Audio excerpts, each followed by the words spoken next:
बताइए, विश्व आदिवासी दिवस में आपके सीएम साहब क्यों नहीं आए?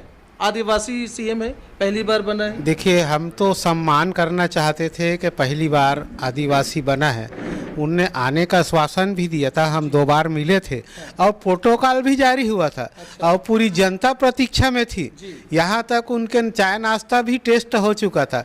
लेकिन ऐसी क्या समस्या आई, कहाँ से टेलीफोन आया या कि बिल्ली रास्ता काट गई, ये तो हमको नहीं पता। लेकिन वो नहीं आए और लोगों में इतना आक्रोश है। अब तो ये कह रहे हैं कि उनको कभी बुलाएंगे ही नहीं, ऐसे समाज में संदेश जा रहा है। सवाल आप शायद नहीं समझ पाए। जैसे डहरिया जी हैं, शिव डहरिया जी, अब वो आर्थिक रूप से उन्हें पैसे की तो दिक्कत है ही नहीं, जैसे समझ में आ रहे, और राजनीतिक रूप से भी सक्षम है। अब उन्हें आरक्षण की क्या जरूरत है? कोई और उसी वर्ग में जो पिछड़े हैं उन्हें टिकट दे दिया जाए, कोटे पर उन्हें कोटे पर आरक्षण दे दिया जाए, क्या समस्या है? वही तो 4-5 आदमी अरबों खरबों-पति हैं, करोड़ों की संख्या में लोग गरीब है, तो ऐसा क्यों? वहाँ कोटा नहीं होना चाहिए, वहाँ समानता नहीं होनी चाहिए, वहाँ इस बात का ख्याल नहीं रखा जाना चाहिए कि ये इतना क्यों गरीब है आर्थिक रूप से। मतलब और समाज आ रही, उसका परिणाम ये है कि 21 को भारत बंद का आह्वान है। उसमें छत्तीसगढ़ पूरी तरह से बंद होगा। बस्तर से लेकर सरगुजा, राजनांदगांव लेकर रायगढ़ तक चमाचम बंद रहेगा और शांतिपूर्ण रहेगा। साए साए नहीं चल रही है, आए बाएं चल रही है। परिभाषा समझिए और सुनिए। यहाँ पर लोगों को सिर्फ 100 पीस रखा गया है। आप जानते हैं माननीय अटल बिहारी जी से विद्वान कितने लोग हैं।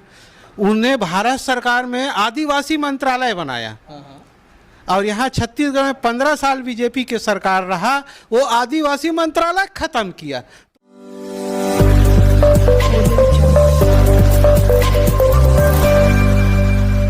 नमस्कार दर्शकों, इन दिनों पूरे भारत में एक विषय है जो कोटे पर कोटा आरक्षण गरमाया हुआ है, और ये इनकी गर्मी रायपुर राजधानी तक पहुंची होगी। आप देख रहे हैं हमारे साथ तमाम SC ST के प्रमुख पदाधिकारी बैठे हैं। हम बता दें, 7 बेंच न्यायाधीशों की एक पीठ थी, इसमें 6 लोगों ने कहा कि कोटे पर कोटा होना चाहिए और उसमें से एक ने कहा कि नहीं होना चाहिए। फिलहाल ये कोटे पर कोटा मामला क्या है और क्यों इसमें SC ST आक्रोश में है, क्या कुछ, आइए डायरेक्ट इनसे जुड़ते हैं। और आपको ये भी हम बताते चलें कि आने वाले इसी 21 अगस्त को पूरा भारत बंद का ऐलान किया गया है। इसके पीछे क्या योजना है वो भी हम इनसे जानने की कोशिश करेंगे। सर, सबसे पहले तो आप ये बताइए, कोटे पर कोटा पे आपत्ति क्या है भट्टपरी जी? कोटे के अंदर कोटा होना चाहिए। SC वर्ग में मान लीजिए, उदाहरण के लिए आप कहिए कि 50 जातियाँ हैं, तो उस 50 जातियों में कौन कौन सी जातियां ऐसा है जिनको इस आरक्षण का वस्तुतः लाभ नहीं मिल पाया, तो इसका निर्णय कैसे होगा? सुप्रीम कोर्ट पता नहीं किस आधार पे, कोई डाटा तो था नहीं उनके पास कि किस किस वर्ग के लोगों को इतना प्रतिशत या इस संख्या में लाभ मिला है, इनको नहीं मिला है, इनको नहीं मिला, इनको नहीं मिला। ठीक उसी प्रकार एस्टिमेट ढेरों जातियाँ हैं, उनमें भी नहीं पता। तो ये जो कोटे के अंदर कोटा करना, जिसको उप वर्गीकरण कहा गया है, ये जो निर्णय है व्यावहारिक रूप से बिल्कुल भी मानने लायक नहीं है, स्वीकार करने लायक नहीं है। और कानून बनाने का काम संसद का है, न कि माननीय सर्वोच्च न्यायालय का। सर, मैं आपको रोकना चाहूँगा, एक चीज़ पूछना चाहूँगा भट्टपरी जी, ये मुझे बताएं, आपकी ही वर्ग में आपसे एग्जाम्पल लें, आप आर्थिक रूप से संपन्न हैं, लेकिन आप ही के में कोई ऐसा होगा जो खाने के लिए, जो शिक्षा के लिए, स्वास्थ्य के लिए पिछड़े होंगे, तो कोटे पर कोटा मिलेगा। यानी अगर आप सक्षम हैं तो आपको लाभ ना दे करके जो नहीं है उनको दे दिया जाए, इसमें गलत क्या है? तो उनको मिल रहा है ना, मिल रहा है। जैसा कोटे के अंदर, कोटे में आप जैसे जानते हैं आरक्षण के क्या, आरक्षण में जितने आरक्षित वर्ग के लिए है वो सब खुला है, लेकिन सुन लीजिए ना, खुला है। ठीक इसी प्रकार अगर आप ये कहते हैं कि आरक्षित वर्ग में जिनको वंचित है उनको लाभ मिलना चाहिए, इसकी व्यवस्था की गई है, तो ये केवल आरक्षित वर्ग के लिए क्यों? ये तो पूरे देश पे लागू होना चाहिए, सभी के लिए लागू होना चाहिए। आज देखिए 4-5 आदमी अरबों खरबों-पति हैं, करोड़ों की संख्या में लोग गरीब है, तो ऐसा क्यों? वहाँ कोटा नहीं होना चाहिए, वहाँ समानता नहीं होनी चाहिए, वहाँ इस बात का ख्याल नहीं रखा जाना चाहिए कि ये इतना क्यों गरीब है आर्थिक रूप से। मतलब वहां भी हो तो मान्य है, वहां हो तो मान्य सब है। जगह वहाँ हो मान्य नहीं है, यहाँ मान्य होने की बात नहीं है। जो व्यवस्था है और जो समझ है वो समझ लागू सभी जगह होना चाहिए, ना कि एक खास वर्ग के लिए। आपको एक और एग्जाम्पल बताते हैं। जैसा कि आप जनमानस में ये बात है, सुप्रीम कोर्ट में जस्टिस कौन बनते हैं? एक खास परिवार के लोग, एक खास समूह के लोग वही बनते चले आ रहे हैं। जब से सुप्रीम कोर्ट बना है वही जस्टिस बन रहे हैं।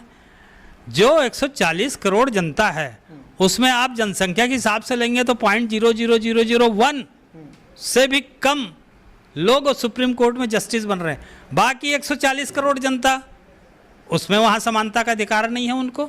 उनको लाभ मिलना चाहिए कि नहीं मिलना चाहिए? तो ये एक मानसिकता यहाँ पर झलकती है कि कोई चीज़ आपके सामने आए तो उसमें जो आपके अधिकार क्षेत्र में नहीं है, माननीय सर्वोच्च न्यायालय का अधिकार ये है कि किसी भी कानून की वो समीक्षा करे, ना कि कोई कानून वो स्वयं बनाए। पॉलिसी नीति निर्धारण का अधिकार माननीय सर्वोच्च न्यायालय को नहीं है।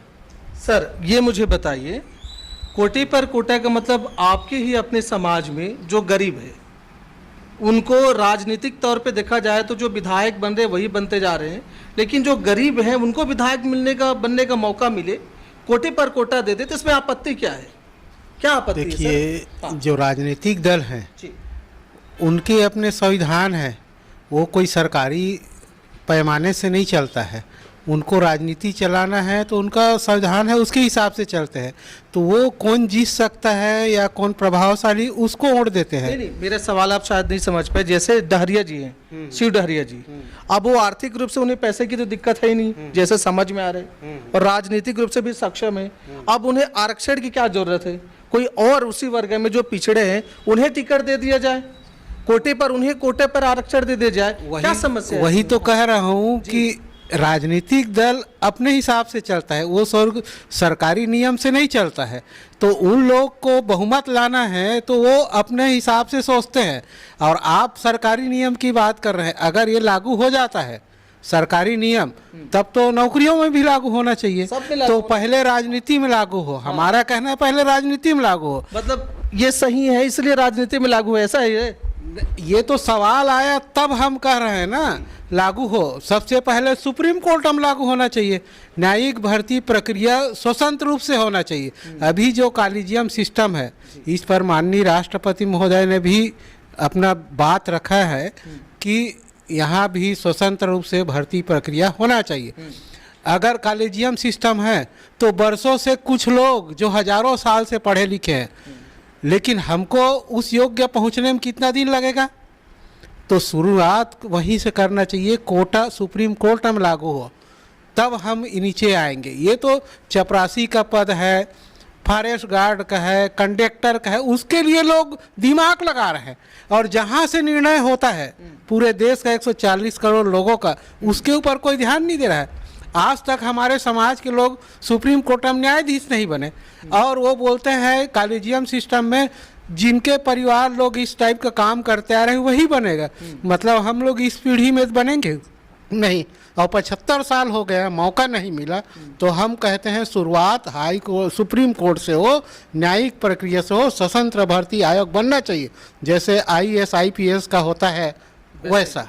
अच्छा, दो बातें आपसे मैं पूछूंगा। पहली बात ये बताइए, अगर कॉलेजियम प्रणाली में परिवर्तन होता है तब क्या ये आपको स्वीकार्य होगा जो कोटे पर कोटा? ये दूसरा सवाल सर, आप मुझे बताएं, आपके ही समाज में, हम सबके कह सकते हैं इसमें, उसमें सबसे पिछड़ी है, मतलब आर्थिक रूप से बात कर रहा हूँ, सामाजिक रूप से, आर्थिक रूप से ज़्यादा पिछड़े हुए हैं, उनको आप नहीं चाहते कि वो आगे आए?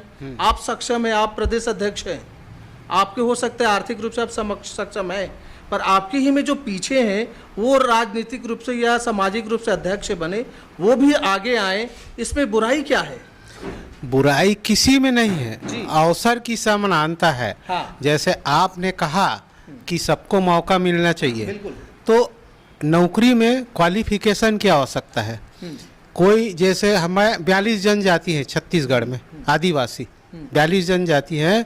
42 जनजाति में जब ज्ञापन निकलता है तो कोई हलवा, गोड़, उराव, कंवर ऐसा नौकरी में नहीं लिखा है। जो योग्य होगा वो सेलेक्ट होता है। तो आप नीचे लोगों को हजारों साल से पढ़ने नहीं दिया और उसके लिए अचानक कहोगे कंपटीशन में आओ। तो मैं कह रहा हूँ पहले शिक्षा की पूरी व्यवस्था कर लो ना, उनको उस योग्य बना दो, फिर देना। अब जो 8वीं पास नहीं है उनके लिए आप IAS IPS में कोटा रखोगे तो कौन जाएगा? तो फिर जर्नल खाली नहीं होगा। ये प्लान है जर्नल को लाने का, ताकि इन लोगों को थोड़ा बहुत नौकरी मिल रहा है उससे भी बाहर करना है। ये समझने वाली चीज है। और आप कह रहे हैं कि ये एक षड्यंत्र है? हाँ, एक षड्यंत्र है। अगर षड्यंत्र नहीं होता तो आज भी बस्तर में ऐसे स्कूल हैं जहाँ मास्टर नहीं है, मास्टर है तो बिल्डिंग नहीं है, और बिल्डिंग है तो सब्जेक्ट टीचर नहीं है। अब उसको नीट परीक्षा दिलाओगे, जब पढ़ाने वाला टीचर नहीं है तो नीट परीक्षा कैसे देगा? और उसको दिल्ली के पब्लिक स्कूल, ज्ञान गंगा स्कूल, DPS स्कूल, दुनिया भर के स्कूल के बच्चों जहाँ हर सप्ताह परीक्षा होता है, और हमको तो बिना परीक्षा पास कर रहे हो। ये कौन सा तरीका है? बिना परीक्षा पास 8वीं 9वीं 9 बार में 9वीं में 9 बार फेल हो रहे हैं। सर ये मुझे बताइए, आप बड़ी अच्छी बातें कर रहे हैं, राष्ट्रपति आपका, छत्तीसगढ़ के CM आपका, सर आप सुन रहे हैं ना? मैं एकदम सुन रहा हूँ, आप पूछिए ना। इसमें कमी क्या लग रहा है? ये सारे उठ के, ये सारे सदन में उठाए बातें, वो करें अपने काम। समाज की जो प्रतिनिधित्व कर रहे हैं, वो MLA हो, सांसद हो, वो बात उठाएं। इसकी कमी कहाँ, क्यों नहीं कर पा रहे हैं? आप छत्तीसगढ़ी समझते हैं ना? हाँ जी, हाँ जी। तो राजनीतिक दल ऐसे लोगों को बनाते हो जो कोंदा हो, लेड़गा हो, जो देख सके बोल नहीं सके, ऐसे लोगों को बनाते हैं। जैसे राष्ट्रपति बनाए है ना, अब उसको फाइल आता है, उससे बाहर जा ही नहीं सकता। मुख्यमंत्री बनाए, पहली बार तो बनाया है, तो वो तो अभी साहस ही नहीं कर सकेगा कोई चीज का जो पार्टी लेवल पे आएगा। उसको साहस वाला आदमी चाहिए। सर साय साय की सरकार है, पैसा ना बोले मुख्यमंत्री जी। साय साय आए बाएं चल रही है, साय साय नहीं चल रही है, आए बाएं चल रही है। परिभाषक समझिए और सुनिए, यहाँ पर लोगों को सिर्फ 100 पीस रखा गया है। अच्छा। आप जानते हो माननीय अटल बिहारी जी से विद्वान कितने लोग हैं? उन्हें भारत सरकार में आदिवासी मंत्रालय बनाया, और यहाँ छत्तीसगढ़ में 15 साल बीजेपी के सरकार रहा, वो आदिवासी मंत्रालय खत्म किया। तो अटल बिहारी ज़्यादा होशियार है, ज़्यादा बुद्धिमान है कि रमन ज़्यादा बुद्धिमान है? इसी में हमको फैसला करना चाहिए। साय जी से बातचीत होती है आपकी? अभी तो थोड़ा बहुत हो रहा है। तो हम लोगों ने एक आंदोलन किया था 26 फरवरी को, तो 3 दिन पहले बुलाया था, और उसके बाद और बैठूंगा बोला है।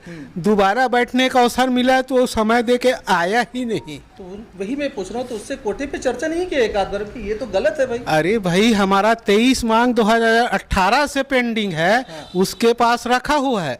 हम 2001 से 1 पन्ना देते थे मांग का, वो बढ़ते बढ़ते अब ये फाइल देख रहे हैं ना सामने, ये मोटी हो गई है। और कहीं 5 साल और रहेंगे तो मेरे को बैलगाड़ी में आवेदन पत्र लेके जाना पड़ेगा, मुख्यमंत्री हाउस और राज्यपाल हाउस। आप सोच लीजिए कैसा काम चल रहा है। अगर हमारा काम होता तो आवेदन की संख्या कम हो जाती। हम 23 बिंदु 2018 से मांग रहे हैं, 100 बिंदु को कम किए हैं, लेकिन कोई सरकार, चाहे कांग्रेस का हो चाहे बीजेपी का हो, ये आदिवासी ST OBC को खिलौना समझ के खेल रहे हैं। लेकिन अब जनता को समझ आ रही है, और समझ आ रही, उसका परिणाम ये है कि 21 को भारत बंद का आह्वान है, उसमें छत्तीसगढ़ पूरी तरह से बंद होगा। बस्तर से लेकर सरगुजा, राजनांदगांव लेकर रायगढ़ तक चमाचम बंद रहेगा और शांतिपूर्ण रहेगा। बिल्कुल बिल्कुल एकदम तैयारी है, और इसी की समीक्षा बैठक अभी चल रही है। अभी समाज प्रमुख आए हैं, आज से हम लोग रोज बैठेंगे, और रोज शाम को लोग कैंडल मार्च निकालते हैं ना, हम लोग अंबेडकर चौक से जय स्तंभ चौक रोज शाम को मोबाइल लाइट मार्च निकालेंगे, ताकि जो आँख होते हुए नहीं देख रहे हैं, कान होते हुए नहीं सुन रहे हैं, और प्रशासनिक व्यवस्था में बैठ के कलम रख के अनपढ़ जैसे काम कर रहे हैं, उनको सबक सिखाने की बारी आ चुकी है। और जनता इसी दिन का इंतजार कर रही थी कि देश से आह्वान हो और हम अपनी बात को जनता और सड़क पे लाकर बात करें, इसकी तैयारी में है। बिल्कुल। भटपरी जी, मैं आपसे एक आखिरी सवाल लूँगा। ये मुझे बताएं, आप जो जिस तरीके से 21 तारीख के आप लोगों की रणनीति है भारत बंद में रायपुर बंद करने की, ये सफल नहीं होगा और इससे क्या फर्क पड़ेगा जो कोटे पर कोटे आरक्षण पर? देखिए, जैसा कि आप जानते हैं, कोई भी बात होती है तो अगर जन आक्रोश होता है और जन आक्रोश को प्रदर्शित करने का तरीका इसी प्रकार का होता है, विरोध के लिए वो सड़क पे आते हैं सब, तो विरोध का असर तो होता है, आपने देखा भी है। अब कितना असर होगा वो तो आने वाला समय बताएगा, किंतु हमें विश्वास है कि अभी सरकार के ओर से एक स्टेटमेंट जारी हुआ था कि कोटे पे कोटा का जो व्यवस्था, जो आकलन, ऑब्जर्वेशन माननीय सुप्रीम कोर्ट के द्वारा आया है, उसको लागू नहीं किया जाएगा। तो हमारा ये कहना है और ये मांग भी है सरकार से कि अगर लागू आप नहीं करेंगे तो तत्काल अध्यादेश ला करके या कानून बना करके वो आदेश को शून्य घोषित करें, उन माननीय सुप्रीम कोर्ट के आकलन को शून्य घोषित करें। ये करना ही होगा और सरकार को। तो दर्शकों, आप देख रहे हैं 21 तारीख को पूरा भारत बंद रखने का ऐलान कर दिया गया है SC/ST वर्गों के द्वारा। रायपुर राजधानी में इनकी तगड़ी तैयारी चल रही है, तमाम लोग यहाँ बैठे हुए हैं और इन सबसे एक चर्चा मुलाकात। आखिर ये कोटे पर कोटा, इन लोगों का मानना है कि हमें टारगेट किया जा रहा है, एक षड्यंत्र है। असल में सरकार की मंशा होती तो पहले सबको बराबर के धरातल पर लाते, फिर करते। जो पहले सालों से उपेक्षित हैं, आप उनको समानता के तौर पर ला करके कोटे पर कोटा आरक्षण दे करके हमें समझाने की कोशिश किया जा रहा है। तो शायद इन लोगों का ऐसा मानना है ये हित में नहीं है। सर, एक सवाल और पूछ ही लेता हूँ, लगे हाथ। ये बताइए, विश्व आदिवासी दिवस में आपके CM साहब क्यों नहीं आए? आदिवासी CM है, पहली बार बना है। देखिए, हम तो सम्मान करना चाहते थे कि पहली बार आदिवासी बना है, उनने आने का आश्वासन भी दिया था, हम 2 बार मिले थे और प्रोटोकॉल भी जारी हुआ था। और पूरी जनता प्रतीक्षा में थी, यहाँ तक उनके चाय नाश्ता भी टेस्ट हो चुका था। लेकिन ऐसी क्या समस्या आई, कहाँ से टेलीफोन आया या कि बिल्ली रास्ता काट गई, ये तो हमको नहीं पता, लेकिन वो नहीं आए और लोगों में इतना आक्रोश है।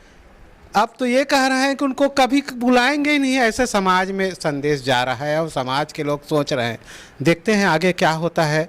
और जहाँ तक आपने कोटे में कोटा और राजनीतिक नेतृत्व की बात हुई, तो मैं ये बताना चाहता हूँ, अभी मेरे ध्यान में आया कि लोकसभा में जितने भी प्रत्याशी खड़े किए दोनों पार्टी ने, ज़्यादातर लोग 8वीं 5वीं पास लोग हैं या फेल लोग हैं। अब सोचिए, यहाँ इंग्लिश में MA किए हुए हैं, PhD किए हुए हैं, IIT NIT IIM पढ़े लोग हैं, उनको क्यों नहीं प्रत्याशी बनाते हैं? और दुनिया में बताते हैं कि अभी भी आदिवासी अनपढ़ हैं, क्योंकि संसद में तो अंग्रेजी में चर्चा होता है। अब वो हिंदी नहीं समझ सकता तो वो चर्चा में, हाँ, वो चर्चा में क्या भाग लेगा? और कौन सा आरक्षण की बात करेगा, कौन सा संविधान की बात करेगा, कौन सा अनुच्छेद की बात करेगा, कौन सा 13(3) का 242, 41, ये तमाम धाराएं हैं अनुच्छेद, उसके बारे में कब बात करेगा? अभी तो वो संविधान को खोलना नहीं सीखा है 76 साल में, पढ़ेगा कब?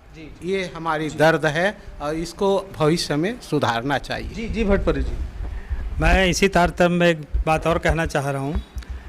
जैसा कि विश्व आदिवासी दिवस था, छत्तीसगढ़ में विश्व आदिवासी दिवस के रूप में मनाते हैं और अंतर्राष्ट्रीय स्तर पर मूल निवासी दिवस मनाया जाता है के रूप में मनाया जाता है।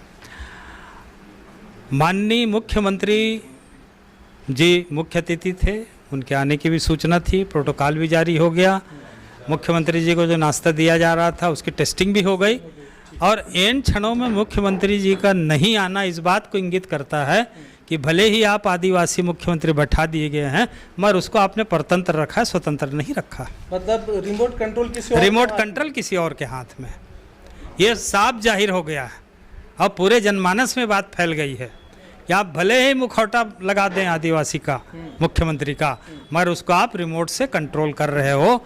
और जो पार्टी ऐसा कर रही, जिस पार्टी का शासन है, उससे मैं कहूँगा कि अभी भी मौका है, वो चेत जाएं। तो दर्शकों, आप देख रहे हैं ये हमारे बीच बैठे हुए हैं, साफ संदेश है।